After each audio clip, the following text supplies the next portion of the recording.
Right. Today's section, we'll be looking at some of the updates, particularly from what is going on in the Middle East. Today's discussion is going to be around Israel's attempt at annexation of Gaza City. Initially, the plan was to annex the entirety of the Gaza Strip, and now they say they want to do it phase by phase.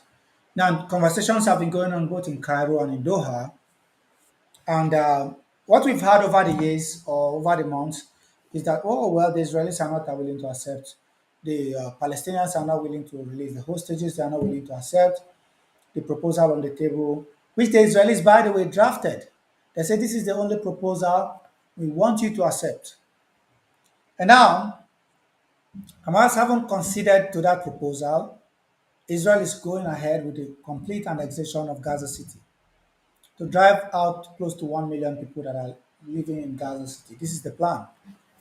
So, at the end of the day, the goal of Israel is not to get back the hostages, as we've seen with the demonstration going on along the street, and with other issues surrounding, a host of other issues, including the lack of pressure from the United States, the lack of pressure from countries in the region, the lack of pressure, from neighboring countries as well, or even regional powers like Saudi Arabia, the likes of the UAE that have economic power and also have a lot of political power that can put pressure on Jerusalem.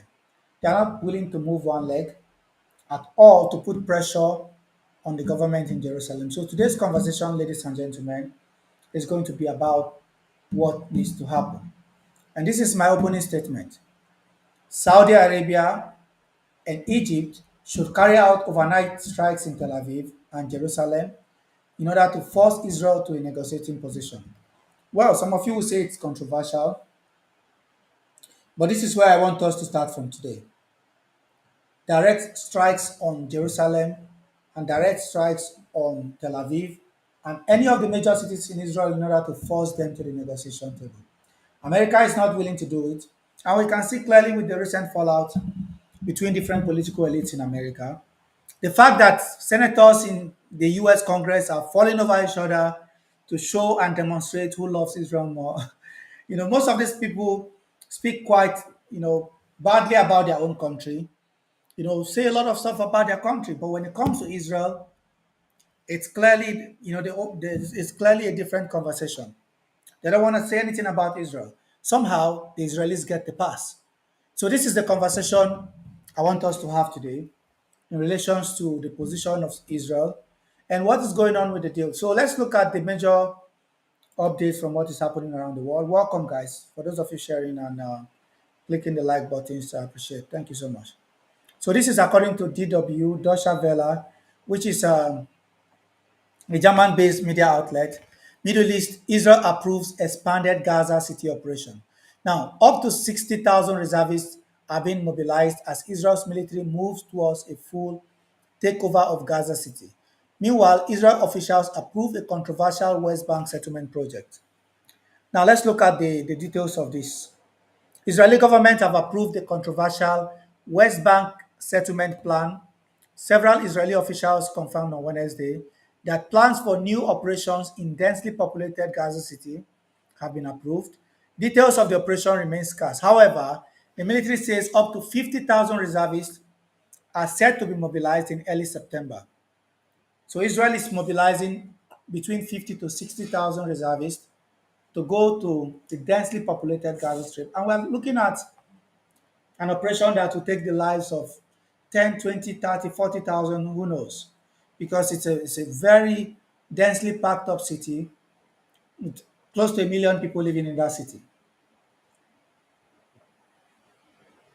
which is about 50% of the population of the entire strip. So the idea of trying to push this so-called inexperienced reservist to go to Gaza City to carry out this operation will be a bloodbath. And I don't think the people making these decisions in Jerusalem really care about this. So let's look at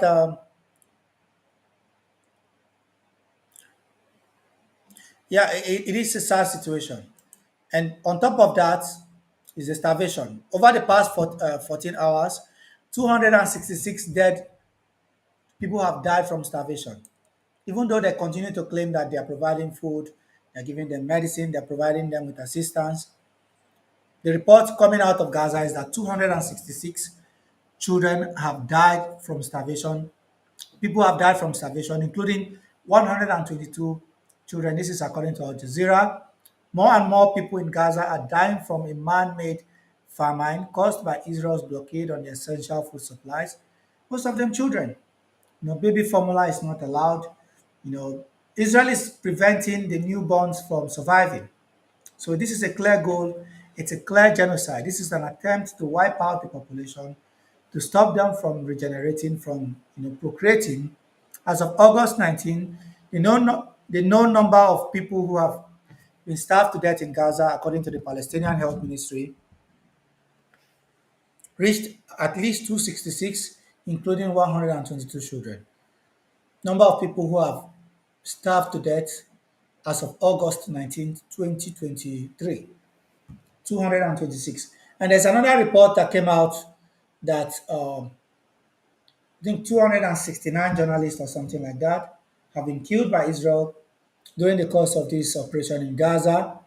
And somebody was summing up the number of journalists killed in Korean War, Vietnam, Laos, Cambodia, Kosovo, uh, even the war in the Balkans, Serbia and Bosnia and Herzegovina, um, even across Africa.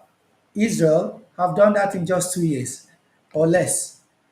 So Israel, the IDF is a killing machine, and this is what they are sent there to do, to shoot at everything that moves, including, and there's a record number of journalists, record number of human rights workers, record number of UN officials, like everything, they are shattering all the records across the spectrum. And this is what Israel is doing. This is crazy, man. It's crazy. 266 people have died directly out of starvation, including 122 children.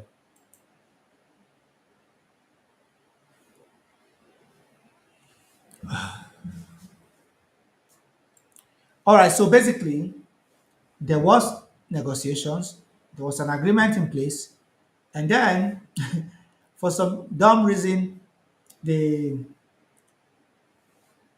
the Israelis, after signing up to the agreement, saying the ball is in the court of Hamas, now have decided to flip it on its head and say, no, no, no, we are going to Gaza City. We made a proposal before, but now we are not interested. So Kasim Baskin, the Middle East director for the International Communities Organization, who has negotiated with Hamas for 17 years, have told Al Jazeera that being realistic, there are no ceasefire negotiations going on at the present. Hamas announced its acceptance of temporary ceasefire for 60 days, but the Israelis haven't given their answer yet. And in fact, Netanyahu have said that the only deal he will accept now is a complete and total deal for the return of all 50 of the Israeli hostages. He said, adding that the armed groups should also push for a comprehensive deal. So basically, this is not, these guys don't have any intention of doing any deal. This is just an attempt to continue to prop up his government, to keep him in power, to shore up his base of support, for him to continue to remain in power. From what I heard, the next election will be like 2026. So he's trying to prevent the collapse of the government by pushing through this fighting to the end. And this is all about him staying in power. This is an attempt for this guy not to go to jail. So in order for him to do that, he will have to sacrifice and continue to kill Palestinians. How do anybody even accept this? Why is the international community accepting this nonsense? This is my question. You know, it's crazy. It's clearly an attempt at genocide. Yeah, so they are calling up 60,000 reservists.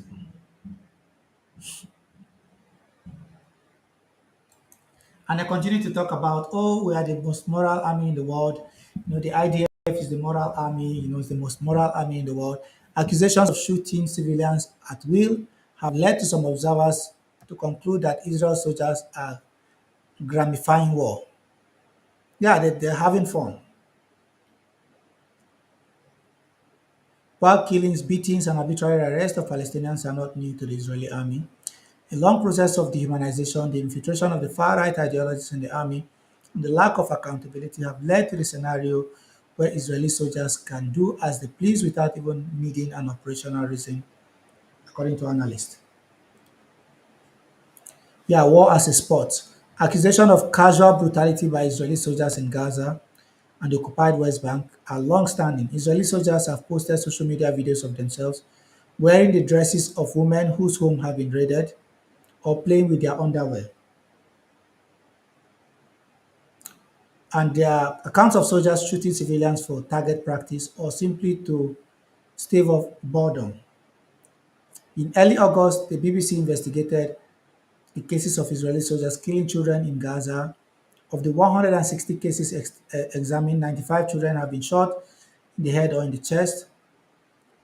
Shots could not be claimed as intended to wound only. Exactly. In addition to killing children, there are accounts suggesting that Israeli soldiers have been using the civilians who gather around aid distribution sites run by the self-styled GHF for target practice. This is the reality on the ground in the Middle East, and this is what the IDF continue to do today. So why should anybody accept this? Why should anybody accept